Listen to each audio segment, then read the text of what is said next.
It is 6 in the morning. The ground is frozen. Your breath looks like smoke. You run out to your car, turn the key, blast the heater, and then run back inside to drink coffee for 15 minutes while the car sits there idling.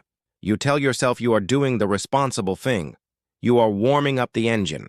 You believe that if you try to drive a cold car, the pistons will seize, the oil will turn to jelly, and the engine block will crack in half. I have bad news for you.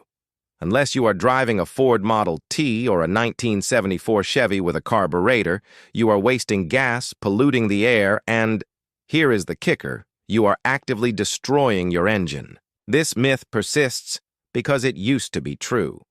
Before the 1990s, most cars used carburetors.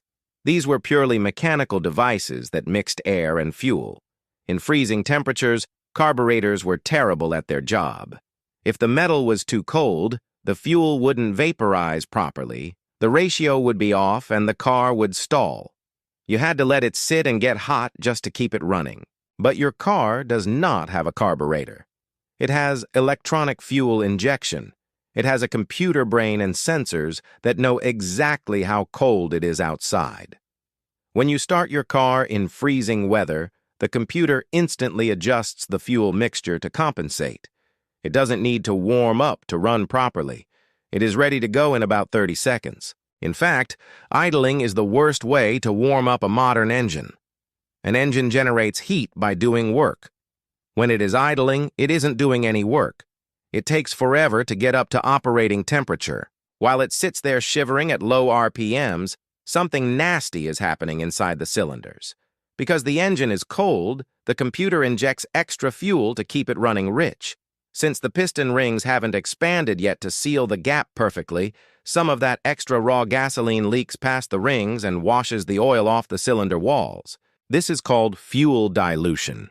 You are literally stripping the lubrication away from the metal parts while they are rubbing against each other. That gas then drips down into your oil pan, contaminating your oil and making it thinner. So, by trying to protect your engine, you're actually running it with less lubrication and dirty oil. The fastest way to warm up an engine is to drive it.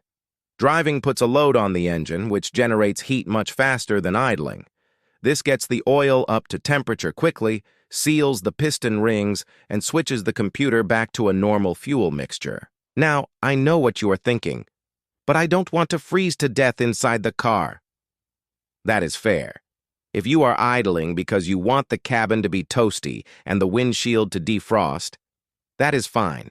That is a comfort issue, not a mechanical one. Just admit that you are doing it for yourself, not for the car. But if you are strictly talking about mechanics, here is the golden rule. Start the car. Wait 30 seconds, just enough time to buckle your seatbelt and pick a song.